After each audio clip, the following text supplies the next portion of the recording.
ಇತಿಹಾಸವು 1336 ರಿಂದ 1565 ರವರೆಗೆ ವಿಜಯನಗರ ಸಾಮ್ರಾಜ್ಯದ ರಾಜಧಾನಿಯಾಗಿದ್ದ ವೈಭವದಿಂದ ಕೂಡಿದೆ. ಈ ಸಮಯದಲ್ಲಿ ಇದು ದ್ರಾವಿಡ ಶೈಲಿಯ ದೇವಾಲಯಗಳು, ಅರಮನೆಗಳು ಮತ್ತು ಬೃಹತ್ ಮಾರುಕಟ್ಟೆಗಳೊಂದಿಗೆ ಅತ್ಯಂತ ಶ್ರೀಮಂತ ನಗರವಾಗಿತ್ತು. 1565 ರಲ್ಲಿ ದಖನಿ ಸುಲ್ತಾನರ ಒಕ್ಕೂಟದಿಂದ ಇದನ್ನು ವಶಪಡಿಸಿಕೊಳ್ಳಲಾಯಿತು, ನಗರವನ್ನು ಲೂಟಿ ಮಾಡಿ ನಾಶಪಡಿಸಲಾಯಿತು, ನಂತರ ಇದು ಅವಶೇಷಗಳ ತಾಣವಾಯಿತು. ಇಂದು ಇದು ವಿಜಯನಗರದ ಅದ್ಭುತ ತಾಣ ಎಂದು ಯುನೆಸ್ಕೋ ವಿಶ್ವ ಪರಂಪರೆಯ ತಾಣವಾಗಿದೆ. ವಿಜಯನಗರ ಸಾಮ್ರಾಜ್ಯದ ರಾಜಧಾನಿ 1336 ರಿಂದ 1565. 1. ಹಂಪಿಯು, ಆಗಿನ ಪಂಪ, ನಂತರ ವಿಜಯನಗರ ಎಂದು ಕರೆಯಲ್ಪಟ್ಟಿತು.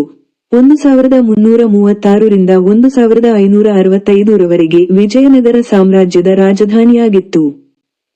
2. ಈ ಅವಧಿಯಲ್ಲಿ ಕೃಷ್ಣದೇವರಾಯನಂತಹ ರಾಜರ ಆಳ್ವಿಕೆಯಲ್ಲಿ ನಗರವು ಅಭಿವೃದ್ಧಿ ಹೊಂದಿತು. ಇದು 1500 ರ ಸುಮಾರಿಗೆ ವಿಶ್ವದ ಎರಡನೇ ಅತಿ ದೊಡ್ಡ ನಗರಗಳಲ್ಲಿ ಒಂದಾಗಿತ್ತು.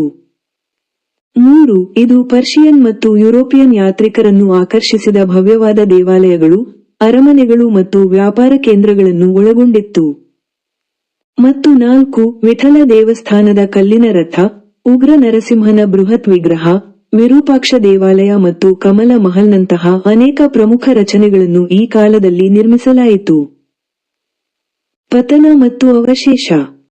1. 1565 ರಲ್ಲಿ ನಡೆದ ತಾಳಿಕೋಟೆಯ ಯುದ್ಧದಲ್ಲಿ, ರಾಕ್ಷಸ ತಂಗಡಿ ಯುದ್ಧ, ವಿಜಯನಗರವನ್ನು ದಖನಿ ಸುಲ್ತಾನರ ಒಕ್ಕೂಟ ಸೋಲಿಸಿತು. 2. ನಗರವನ್ನು ವಶಪಡಿಸಿಕೊಂಡ ನಂತರ, ಸುಮಾರು 6 ತಿಂಗಳ ಕಾಲ ಸೈನಿಕರು ಅದನ್ನು ಲೂಟಿ ಮಾಡಿ ನಾಶಪಡಿಸಿದರು, ಇದರಿಂದಾಗಿ ಅನೇಕ ಸ್ಮಾರಕಗಳು ಹಾನಿಗೊಳಗಾದವು. ಮತ್ತು 3. ಇದು ನಗರದ ಪತನಕ್ಕೆ ಕಾರಣವಾಯಿತು, ಮತ್ತು ತರುವಾಯ ಅದು ಅವಶೇಷಗಳಾಗಿ ಉಳಿಯಿತು. ಯುನೆಸ್ಕೋ ವಿಶ್ವ ಪರಂಪರೆಯ ತಾಣ.